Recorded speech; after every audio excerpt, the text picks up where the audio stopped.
샬롬, 주님의 은혜와 평강이 사랑하는 성도님들의 삶에 가득하시기를 기도드립니다. 오늘부터 우리는 이 사도행전의 흐름을 기억하면서 바울이 교회들에 보낸 편지들을 좀 살펴보려고 합니다. 우리 성경에는 이 사도행전 다음에 로마서가 나오는데요. 우리는 이 성경의 편집 순서가 아니라 이 편지가 쓰여진 순서를 따라서 살펴가고자 합니다. 그래서 바울이 쓴 편지 중에 가장 먼저 쓰여졌을 것이라고 여겨지는 이 갈라디아서의 말씀을 우리가 함께 살피도록 하겠습니다.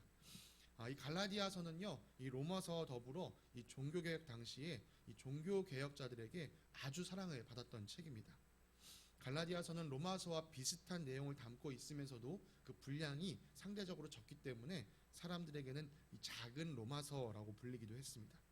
우리에게 잘 알려진 마틴 루터는요, 이 책을 얼마나 사랑했던지 나는 갈라디아서와 결혼했다 이렇게까지 말했다고 합니다. 그만큼 이 갈라디아서는 이 종교개혁자들의 가르침을 세우는데 아주 중요한 역할을 했습니다. 그런데 오늘날 이 갈라디아서가 또 새롭게 주목을 받고 있습니다. 종교개혁가들 이후 지금까지 유지했던 이 갈라디아서에 대한 어떤 해석, 이 전통적인 입장에서 한 발자국 떨어져서 갈라디아서를 통해 바울이 정말 전하고자 했던 것이 무엇이었는지를 진지하게 연구하고 있는 학자들이 있기 때문이죠. 그만큼 이 책은요, 옛날이든 또 오늘이나 우리가 깊이 생각하며 읽을 것이 있는 책입니다. 우리가 차근차근 함께 말씀을 살피면서 이 말씀 안에 담긴 하나님의 뜻을 발견하고 또 그 뜻을 따라 살아가는 우리가 되길 바랍니다. 여러분, 우리가 이 서신서를 읽을 때요, 우리가 한 가지 생각할 것이 있습니다. 그것은 이 편지를 쓸 때는 편지를 받는 사람을 향한 분명한 목적이 있다는 것이죠. 예를 들어 연애 편지를 쓴다라고 했을 때요, 이 연애 편지를 쓰는 사람은요, 연애 편지를 받는 사람이 내 마음을 알아주기를 바라는 목적으로 씁니다. 이 성경 안에 있는 서신서들도 이 분명한 목적이 있는데, 그것은 이 편지를 받는 사람들, 그들이 이 복음 안에서 믿음으로 바로 살아가기를 바라는 마음, 그 목적을 가지고 쓰는 경우가 많습니다. 그래서 신약 성경 속에 있는 편지들은요, 당시 교회들이 겪고 있었던 이 신앙적인 문제를 다루고 있는 경우가 많습니다. 우리는 이 편지를 처음으로 받았던 사람들의 상황을 잘 이해하는 것이 그래서 필요합니다. 1절과 2절에 기록되어 있듯이 이 편지는요, 바울이 갈라디아에 있는 여러 교회들에게 보내는 편지입니다. 먼저 이 편지를 쓴 바울과 이 갈라디아 지역의 관계를 한번 생각해 봐야 하는데요. 이 오늘 편지를 받은 갈라디아의 여러 교회들은요, 바울이 1차 전도 여행을 다니면서 세웠던 교회들, 즉 루스드라, 더베, 비시디아의 안디옥 같은 이런 지역에 세워진 교회들이었습니다. 다시 말해서 바울은 이들 교회의 개척자였고, 또 이 교회들은요, 바울에게서 복음을 듣고 예수님을 믿음으로 세워진 교회들이었습니다. 그런데 이 교회들 안에 지금 문제가 발생했습니다.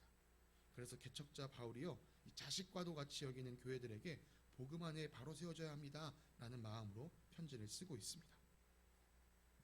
바울이 갈라디아 지역에서 교회를 세웠으니까 당연히 갈라디아 교회들은요, 바울을 잘 알고 있었을 것입니다.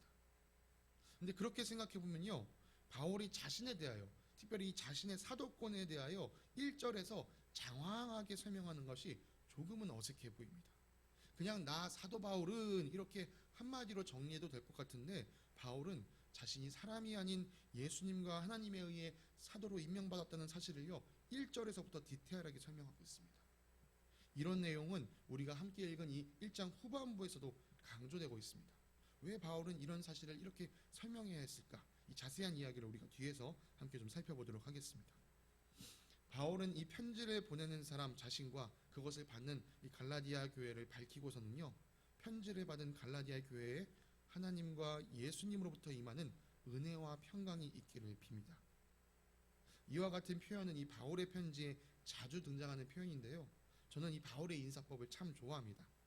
제가 설교를 시작할 때마다 이 샬롬으로 인사하는 이유도 사실 여기에 있습니다. 바울은 자신이 보내는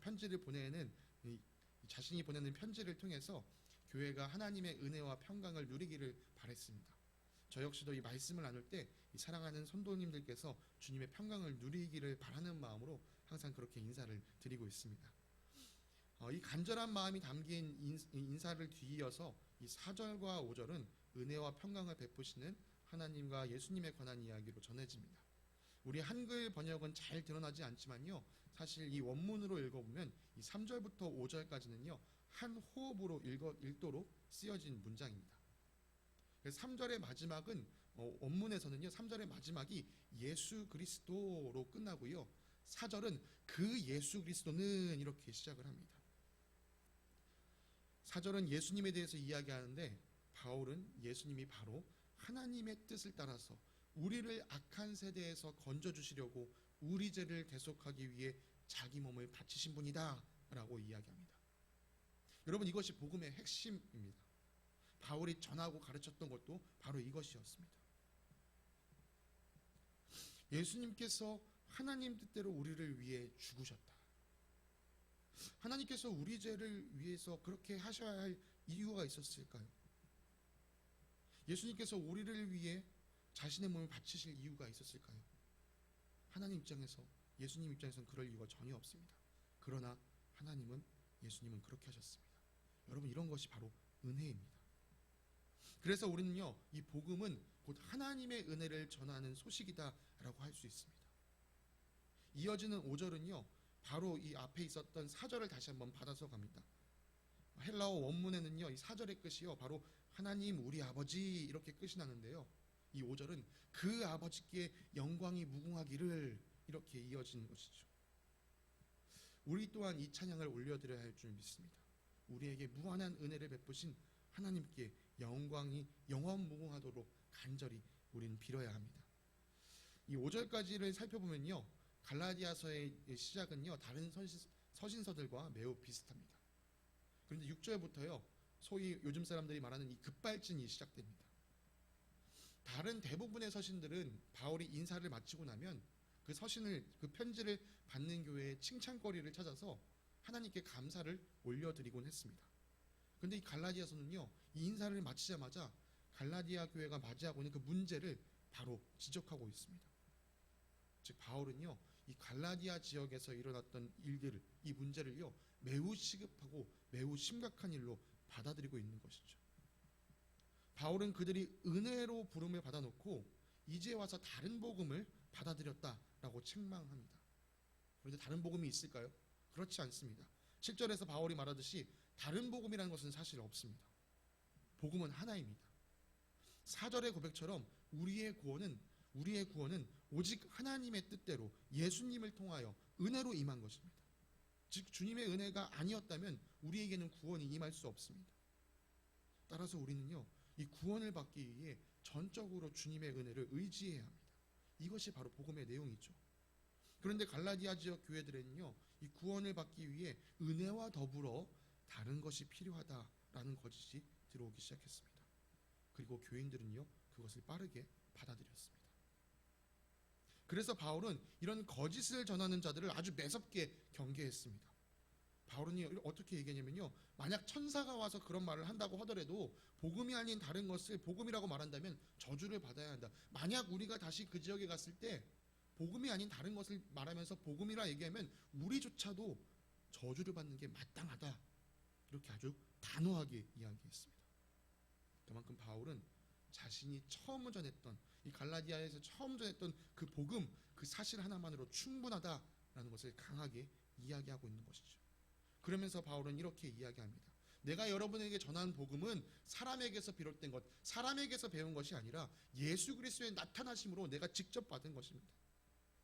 지금 내가 전했던 은혜의 복음은 우리 주님께서 나에게 직접 가르쳐 주신 것입니다. 내가 주님께서 가르쳐 주신 것을 그대로 전했기 때문에 나는 하나님의 마음을 기쁘시게 하는 일을 하고 있는 그리스도의 종입니다. 바울은요, 이 사도로서의 자신의 전체성이 그리스도의 종이다라는 것을 분명하게 하고 있습니다. 이어지는 13절부터 다시 바울은요, 자신이 어떻게 사도가 되었는지를 구체적으로 이야기합니다. 앞서 말씀드렸던 것처럼 바울이 전한 복음 이외의 것을 전했던 이 갈라디아 지역에서 바울이 전했던 것 이상을 전했던 이 거짓 교사들은요, 바울의 가르침을 무너뜨리기 위해 이 바울의 사도권을 사람들로 하여금 의심하게 만들었습니다. 바울 그자가 누구냐? 바울이 예수님과 함께 했냐? 아니면 예수님의 제자들이 바울에게 사도권을 위임했냐? 이런 질문을 받으면요, 갈라디아 교인들은 이렇게 답할 수밖에 없습니다. 아니요, 바울은 예수님과 함께하진 않았습니다. 아니요, 바울은 제자들에게 사도권을 위임받지도 않았습니다. 여러분, 이렇게 대답하고 나면요, 갈라디아 교인들 마음속에는요, 자연스럽게 이런 생각이 듭니다. 바울에게 무슨 권한이 있는 거지? 그리고 이런 생각은요, 곧바로 바울의 가르침을 의심하게 만듭니다. 그래서 바울은 이 1절에 요약해서 설명했던 자신의 사도권을 13절 이하에서 자세히 풀어서 설명하고 있습니다. 먼저 바울은 자신이 원래 어떤 사람이었는지 이 13절과 14절에서 밝혀줍니다. 바울은 이미 갈라디아 교인들이 잘 알고 있던 것처럼 교회를 핍박하던 사람이었습니다. 유대교에 대한 열심이 자기 또래 그 누구보다도 강했던 사람입니다. 그런데 그가 한순간에 바뀌었습니다. 그것은 15절에 기록된 것처럼 하나님의 은혜에 비롯된 것이었습니다. 바울이 지금까지 살아왔던 어떤 삶의 행적으로 따지자면 바울은 하나님께 그렇게 사용될 수가 없는 사람이었습니다. 그런데도 하나님은 바울을 사용하셨습니다. 여러분, 이런 것이 은혜의 모습이죠. 모태에서부터 나를 세우셨다라는 표현은요, 이 하나님께서 선지자를 부르실 때 사용하셨던 말씀을 떠오르게 합니다. 예레미야 1장 5절에 보면 하나님께서 예레미야를 선지자로 부르실 때 내가 너를 모태에서 짓기도 전에 너를 선택하여 민족에게 보낼 예언자로 세웠다, 이렇게 말씀하셨는데요. 이와 마찬가지로 바울 역시 이 이방 사람들에게 복음을 전할 사역자로 하나님께서 자신을 택하셨다라고 고백합니다. 자신의 삶만 놓고 보면, 지금까지 살아온 자신의 삶을 돌아보면 그럴 자격이 없는데, 그럼에도 불구하고 하나님께서 강권적인 은혜로 자신을 택하셨다라고 말하는 것이죠. 우리는 이 사실을요, 사도행전 9장에서 확인했었습니다.